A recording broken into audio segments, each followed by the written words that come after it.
믿음의 권속들, 이런 이야기가 있습니다. 전쟁사에 사병 1000명, 장교 소위 1000명 중에 전사를 가장 많이 하는 사람이 누구냐? 똑같은 그 수에 비하면 그 전쟁터에서 가장 빨리 전사하는 사람이, 가장 많이 전사하는 사람이 바로 소위라고 합니다. 왜 그러냐? 소위는 한 소대를, 한 분대를 이끌고 그 전쟁터에서 가장 먼저 달려 나가야 하기 때문입니다. 그렇기 때문에 전쟁의 최선봉에 섰기 때문에 가장 먼저 적으로부터 공격을 받고 총탄에 쓰러져서 전사를 당하는 것입니다. 얼마나 용감하겠습니까? 용감하지 않으면 전쟁터에 가장 선봉에 설 수가 없습니다. 용감한 자만이 전쟁의 가장 선봉에 서고 그리고 병사들을 이끌어 전쟁터에서 전쟁에서 승리하게 됩니다. 그래서 선봉이란 말을 그렇게 씁니다. 선봉이란 말을 한자로 보여주면 이래요. 먼저 선자를 쓰고 칼날 봉자를 써요. 그래서 그림을 한번 보여주면 이래요. 선봉이 어디냐? 칼날 끝에 딱 서는 거예요.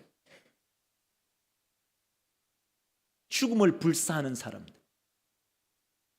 칼날 봉자를 쓰면서 선봉은 칼날 최고 끝자락에 딱 서 있는 거예요. 죽음을 불사하고 전쟁터에 뛰어드는 거예요. 한 나라가 세워지기 위해서는 그 한 사람에 의해서 세워지는 것이 아니라 수많은 동력자들에 의해서 세워집니다.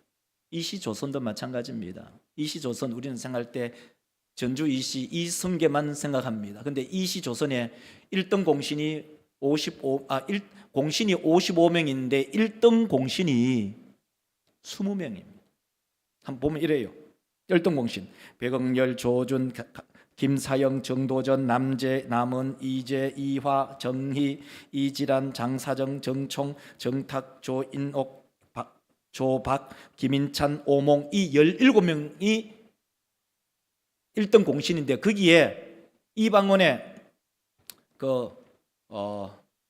이복 동생들, 형제들 한 게 있었어요. 그래서 방원과 방이와 방근 이 세 왕자를 합쳐가지고 20명이 1등 공신이 돼요. 그래서 전체가 55명이 이제 공신이 세워지죠. 오늘 본문도 마찬가지입니다. 오늘 본문도 다윗 왕국이 세워지는데 다윗 혼자 왕국을 세우느냐? 절대로 아닙니다. 다윗 왕국을 세울 때는 다윗과 함께 했던 그 선봉에 선 선봉장들이 있었습니다. 그 선봉장들의 이름이 사무엘 하에 보면은 23장에 보면은 37명이라는 그 명단이 쫙 나옵니다. 그리고 그 본문과 병행하는 것이 오늘 본문 말씀 역대상 11장이 그 본문과 함께 연결이 되어 있습니다. 그래서 오늘 본문 말씀을 가지고 제목을 이렇게 잡았습니다. 영혼이 기억되는 사람. 우리 모든 믿음의 권속들 한번 이 제목을 한번 다 같이 따라해 주시기를 바랍니다. 영혼이 기억되는 사람. 영혼이 기억되는 사람. 여기 앉아 계신 우리 모든 믿음의 권속들이 하나님의 나라에 영원히 기억되는 그러한 사람들이 되시기를 주의 이름으로 축원합니다. 오늘 이 제목으로 그 첫 번째로는 이렇게 잡았습니다. 하나님의 나라는 순종의 사람이 세웁니다. 하나님의 나라는 순종의 사람이 세웁니다. 이 세상에 많은 나라들이 세워졌습니다. 그 나라들이 세워질 때에는 어느 특출한 사람에 의해서 그 나라가 세워지고 여론에 의해서 세워지고 때로는 어떤 한 사람의 능력에 의해서 세워지고 때로는 흩어지기도 하고 때로는 이합집산을 합니다. 그러나 하나님의 나라는 어떻게 세워지느냐? 하나님의 나라는 순종의 사람에 의해서 세워집니다. 오늘 본문 말씀을 한번 볼까요? 10절에 보면 이렇게 말을 하지 않습니까? 보세요. 다윗에게 있는 용사의 우두머리는 이러하니라. 이 사람들이 온 이스라엘과 더불어 다윗을 힘껏 도와 나라를 얻게 하고 그를 세워 왕으로 삼았으니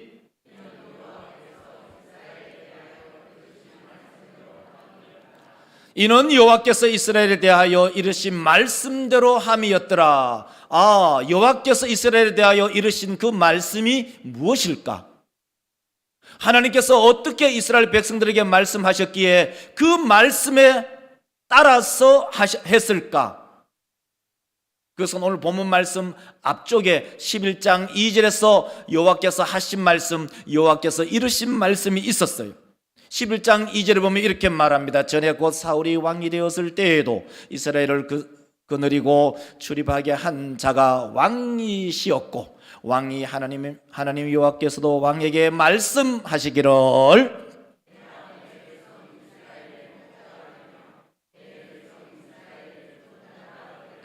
하셨나이다 하니, 하나님께서 전에 어떤 말을 하셨는가? 다윗을 향해서 너는 이스라엘의 목자가 되고 너는 이스라엘의 주권자가 된다. 그 말을 이 37명의 그 1등 공신들이 마음에 새기고 다윗을 왕으로 옹립을 하고 다윗을 향하여 충성을 다했습니다. 이것이 바로 하나님께서 이르신 말씀이에요. 그렇죠. 여호와의 말씀이 뭐냐? 이스라엘의 목자가 되고 이스라엘의 주권자가 된다. 누가? 다윗이. 이 하나님의 말씀을 이 37명의 용사들이 마음에 새겨 두었어요. 그러면 다윗은 순종의 사람이 아니느냐? 그 누구보다도 순종의 사람이 누구였느냐? 다윗이었어요. 다윗만큼 순종의 사람은 없었어요. 다윗만큼 하나님의 말씀에 전적으로 순종하는 사람을 찾아볼래야 찾아보기가 어렵습니다. 다윗은 그럼 어떻게 하나님의 말씀에 순종을 했느냐? 다윗은 그일라에 잠시 자기 몸을 의탁했습니다. 왜냐하면 사울이 다윗을 죽이려고 할 때 잠시 그일라에 의탁을 한 적이 있었는데 그 그일라에 바로 블레셋 족속이 쳐들어왔다는 소식을 들었어요. 그러면은 다윗이 그곳에 가서 블레셋을 물리칠 수도 있고 물리칠 수도 없어요. 안 칠 수도 있어요. 왜냐? 나는 지금 도망 다니는 사람인데 그럴 형편이 아닙니다. 남을 도와줄 형편이 아닙니다. 내 코가 석자입니다. 그래서 하나님께 물어봐요. 하나님, 이 일을 어떻게 할까요? 그때 하나님의 말씀대로 순종합니다. 사무엘상 23장 2절에 보면 이렇게 말합니다. 이에 다윗이 여호와께 묻자와 이르되, 여호와께서 다윗에게 이르시되 가서 하시니, 하나님, 내 형편은 어렵습니다. 왜요? 나는 지금 사울 왕에게 쫓겨서 지금 내 몸 하나 의탁하기 할 데가 없는데, 내 코가 석자인데 내 앞가림도 못하는데 다른 사람을 도와줘라고요? 근데 일단 하나님께 한번 물어보자. 하나님, 내가 가서 블레셋 사람을 칠까요? 하나님께서는 뭐 생각도 안 해보고 쳐야지 블레셋 사람을 치고 그일라를 구원해라 라고 말씀합니다. 그렇기 때문에 다윗은 하나님의 말씀에 순종해서 바로 그일라를 들어가서 블레셋을 칩니다. 그 사건 중간에 보면은 그 참모들이 우리 코가 석자다. 우리가 어떻게 그일라에 들어가느냐? 우리는 사울로부터 계속적으로 추적을 당한다. 우리의 흔적을 남기면 안 된다. 그 참모들이 적극적으로 반대합니다. 안 된다는 거예요. 그 말이 훨씬 더 합리적이죠. 우리의 몸을 의탁해야 되는데 우리가 누굴 도와준다는 겁니까?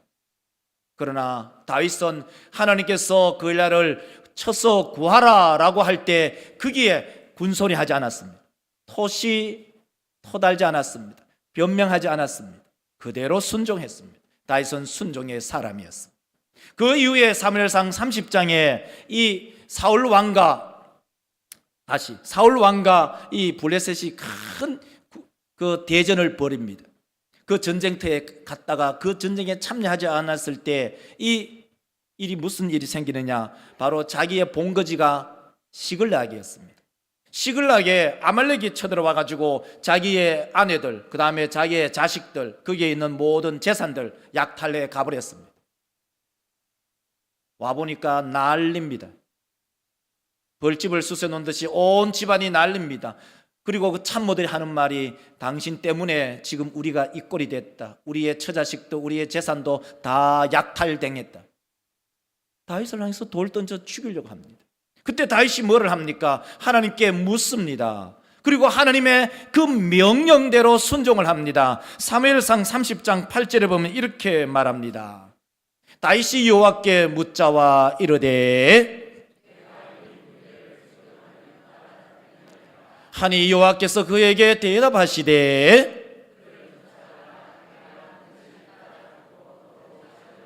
하나님께 묻습니다. 하나님, 내가 저 아말렉 군대를 다시 추적할까요? 나의 참모들은 나에게 원망하고 돌을 던져 나를 죽이려고 하는데 이 어려운 상황에 내가 저 아말렉을 추적해야 될까요? 라고 할 때 하나님께서 추적하라는 거예요. 반드시 따라가고 그리고 모든 것을 다시 찾아와라. 다윗은 그 말씀에 순종합니다. 하나님의 나라를 세우는 사람이 누구인가? 하나님의 나라를 세우는 사람이 누구인가? 하나님의 나라를 세우는 사람은 하나님의 말씀에 절대로 순종하는 사람. 그 순종하는 사람이 하나님의 나라를 세우는 사람입니다. 그 사람이 목사가 되고 우리 장로님들이 되고 우리 권사님들이 되고 시무집사님들이 되고 우리 모든 성도들이 되시기를 주의 이름으로 축원합니다. 하나님의 나라를 세우는 사람이 누구라고요? 하나님의 말씀에 순종하는 사람. 하나님의 말씀에 순종하는 사람이 하나님의 나라를 세우는 사람입니다. 그것도 한 번 아니에요. 두 번 아니에요. 우리가 1년 교회를 섬기는 것 한 번 할 수 있어요. 3년 섬길 수 있어요. 5년 섬길 수 있어요. 그러나 오늘 찬송 부른 것 333장 충성하라 죽도록, 우리 주님 오시는 그날까지, 아니면 내가 주님 앞에 가는 그날까지 한 번 새벽기도 누구나 할 수 있어요. 한 번 11조 누구나 할 수 있어요. 한 번 감사헌금 누구나 할 수 있어요. 한 번 찬양대 누구나 할 수 있어요. 누구나 교사 한 번 할 수 있어요.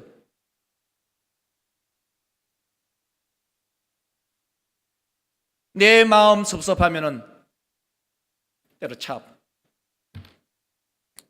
누가 내 마음에 안 든다, 집어쳐. 교회를 섬길 수 있는 이유는 10가지를 되라면 10가지를 되고 100가지를 되라면 100가지를 될 수 있어요. 반대로 교회를 섬기지 않겠다는 그 이유를 댄다면 10가지를 된다면 10가지를 될 수가 있고 100가지를 된다면 100가지를 될 수가 있습니다. 우리 사랑하는 믿음의 권속들, 하나님의 나라는 누가 세운다고요? 순종의 사람입니다. 순종의 사람이 하나님의 나라를 세웁니다. 그 하나님의 나라를 세우는 장본인들이 목사와 우리 모든 믿음의 권속들이 되시기를 주의 이름으로 축원합니다.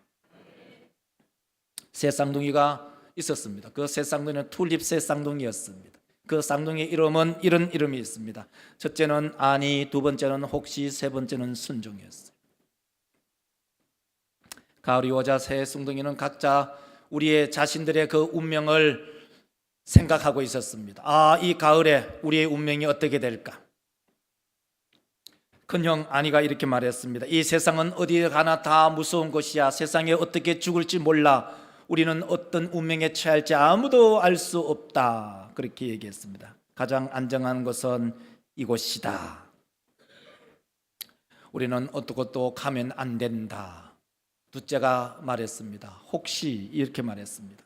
혹시 여기보다 더 훌륭한 곳이 있다 할지라도 우리는 여기에 머물러야 된다. 잠시 뒤에 어느 한 큰 손이 자루 속으로 들어왔습니다. 셋째가 이렇게 말합니다. 큰형님, 아니 형님, 둘째 형님, 혹시 형님, 우리 다 같이 이 주인의 손에 들어갑시다. 들어가면은 우리에게 새로운 미래가 펼쳐질 겁니다. 아니는 그렇게 말합니다. 아니, 나는 그 손에 어떡하지 않을 거야. 혹시도 그렇게 말합니다. 혹시 우리의 운명이 망칠까? 나는 그 주인의 손에 나를 어떡하지 못하겠어. 순종만이 그 주인의 손에 들어갑니다. 그 주인이 그 순종을 땅에 심고 동절기가 지나고 그 이듬해에 아름다운 싹을 틔우면서 꽃을 피웁니다. 그 끝이 바로 튤립꽃이죠. 우리 모든 믿음의 권속들, 우리의 마음속에 혹시라는 의심과 아니라는 부정의 사탄 마귀가 우리의 영혼을 지배할 때 성령의 영인 순종의 영에 지배당하는 우리 모든 믿음의 권속들이 되시기를 주의 이름으로 축원합니다. 두 번째로는 우리 모든 믿음의 성도들, 하나님의 사람은 충성의 벽돌을 쌓을 때 하나님의 나라가 세워집니다. 하나님의 나라의 사람들은 하나님의 뜻에 순종할 뿐만 아니라 하나님의 나라의 사람들은 다른 사람과 더불어 동력하지요. 뿐만 아니라 하나님의 사람들은 다른 사람과 함께 충성합니다. 그 충성은 하루하루 하나의 벽돌처럼 쌓아갈 때 하나님의 나라가 세워집니다. 다윗의 용사들은 어떻게 하나님의 나라를 위해서 충성의 벽돌을 쌓았나요? 오늘 본문 말씀에 보면 두 명의 그 충성된 용사들이 나타납니다. 표를 보여주면 이렇게 말하죠. 다윗의 세 용사는 그 첫째가 야소보임과 두 번째는 엘르아살이고 사무엘하 23장에 보면 삼마가 나타납니다. 사무엘하 23장 11절에 보면 이렇게 말하며 보십시오. 자, 그 다음은 할렐 사람, 다시 읽겠습니다. 그 다음은 할렐 사람. 삼마가 세 번째의 용사입니다. 이들이 어떤 일을 했나요? 바로 야소보이면 30명의 우두머리인데 창으로 1대 300으로 전쟁을 치루어서 충성을 다하는 모습을 보입니다. 두 번째 사람 엘레아살은 보리밭에서 블레셋과 전쟁이 붙었는데 이스라엘이 다 도망을 갑니다. 백성들이 도망을 갈 때 이 엘레아살은 딱 블레셋과 마주해서 전쟁을 하고 그 전쟁을 승리로 가져옵니다. 세 번째 사람 이 삼마는 녹두밭에서 블레셋과의 전쟁이 붙었는데 이스라엘 군대가 다 도망을 가는데 자기 혼자 그 녹두밭을 지켜냅니다. 무시무시한 사람들입니다. 이 사람의 공통점은 한 가지입니다. 그 사람들은 충성의 사람입니다. 자기의 목숨을 돌아보지 않고 자기의 신변의 위협을 돌아보지 않고 자기의 형편을 돌아보지 않고 다윗을 위하여 이스라엘 건국을 위하여 충성을 다한 사람들, 그 사람들이 여기에 앉아 있습니다. 우리 모든 믿음의 권속들이 하나님의 나라 자인교회를 위하여 충성을 다하는 그러한 성도들이 되시기를 주의 이름으로 축원합니다. 이 세 용사가 독특한 일을 한 가지 하였습니다. 그 일은 바로 블레셋이 전쟁을 일으켜서 이 베들레헴을 점령하고 있고 거기에 진을 치고 있었고 다윗은 다윗 산성 여부수죠. 여부수 산성에 머물고 있었어요.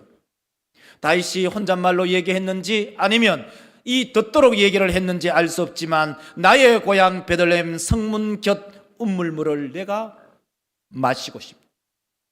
그 이야기를 들은 이 세 용사가 우리의 장군, 우리의 왕이신 이 다윗 왕이 자기의 고향 땅에 있는 성문 곁에 있는 운물물을 마시고 싶어 하신다. 그래, 우리가 적진이지만 그 적진을 들어가서 운물물을 길러오자. 그 운물을 길러옵니다. 18절 보면 이렇게 말하죠. 이 세 사람이 블레셋 사람들의 군대를 다시 읽겠습니다. 설교를 따라오지 않고 있다는 얘기예요. 이 본문을 안 본다는 얘기예요. 다시 읽겠습니다. 이 세 사람, 이 블레셋 사람들의 군대를 베들레헴 성문 곁 다윗이 마시기를 기뻐하지 아니하고 그 물을 여호와께 부어드리고. 이 세 명의 용사들이 어떤 일을 했다고요? 블레셋 사람들의 군대, 블레셋 사람들이 진영하고 있는 그 군대를 돌파하여 지나가서 베들레헴 성문 곁에 있는 그 운물물을 길러 와서 다윗에게 드립니다. 이것이 뭡니까? 예수 그리스도는 다윗의 자손입니다. 우리 사람 믿음의 권속들, 다윗의 상징성이 뭡니까? 바로 예수 그리스도이십니다. 우리 모든 믿음의 성도들, 그리스도께서 원하시면 우리의 형편이 어떠하든 간에, 우리의 상황이 어떠하든 간에 그 적진을 돌파하여 그리스도께서 원하는 그 시원한 우물물을 길러 드릴 마음이 없으시나요? 이것이 충성이라는 겁니다. 분명히 블레셋 군대가 베들레헴 성을 지키고 있고 베들레헴을 점령하고 있는데 불가능한 일처럼 보이지만 적진을 돌파하여 우물물을 길러 옵니다. 이것을 충성이라고 말합니다. 하나님의 나라는 누가 세울까요? 하나님의 나라는 충성된 사람이 세웁니다. 재주 많은 사람이 세우는 것이 아니고 요령 많은 사람이 세우는 것도 아니고 그냥 교회 오래 다닌 사람이 하나님의 나라를 세우는 것이 아니라 충성된 사람이 하나님의 나라를 세웁니다. 우리 모든 믿음의 권속들, 우리 모든 믿음의 권속들의 심령 가운데 충성된 그러한 믿음의 권속들이 많이 일어나시기를 주의 이름으로 축원합니다. 갈릴리 해변에서 시몬과 그의 형제 안드레를 주님께서는 부르셨습니다. 마가복음 1장 17절에 보면 이렇게 말합니다. 예수께서 이르시되 나를 따라오라, 내가 너희로 사람을 낚는 어부가 되게 하리라 하시니 곧 주께서 부르시면, 주께서 원하시면 그물을 버리고 떠납니다. 세베대 아들 야고보와 그의 형제 요한도 예수를 따릅니다. 마가복음 1장 19절에 보면 이렇게 말합니다. 조금 더 가시다가 세베대 아들 야고보와 그 형제 요한을 보시니 그들도 배에 있어 그물을 깁는데 곧 부르시니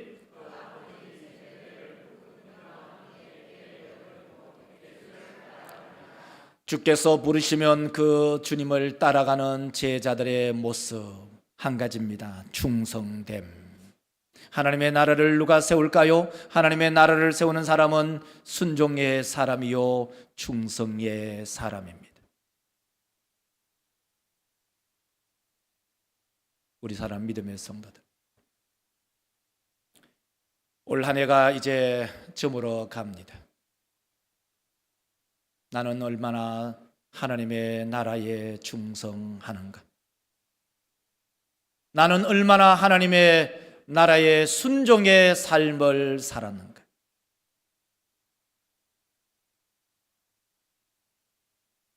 내일과 교회 일이 부딪힐 때에 나는 어떤 일을 더 우선하는가? 내일과 하나님의 일이 두 가지가 있을 때 얼마나 더 하나님의 일에 집중하는가? 성경은 우리 가운데 물어보고 있습니다. 우리 모든 믿음의 권속들의 마음속에 영원히 기억되는 그러한 성도들이 되시기를 주의 이름으로 축원합니다. 영원히 기억되는 사람은 두 가지의 독특한 특징이 있습니다. 그것은 바로 하나님의 나라에 순종하는 사람, 그리스도에게 순종하는 사람. 영원히 기억되는 사람의 두 번째 특징은 바로 그 하나님의 나라에 충성하는 사람.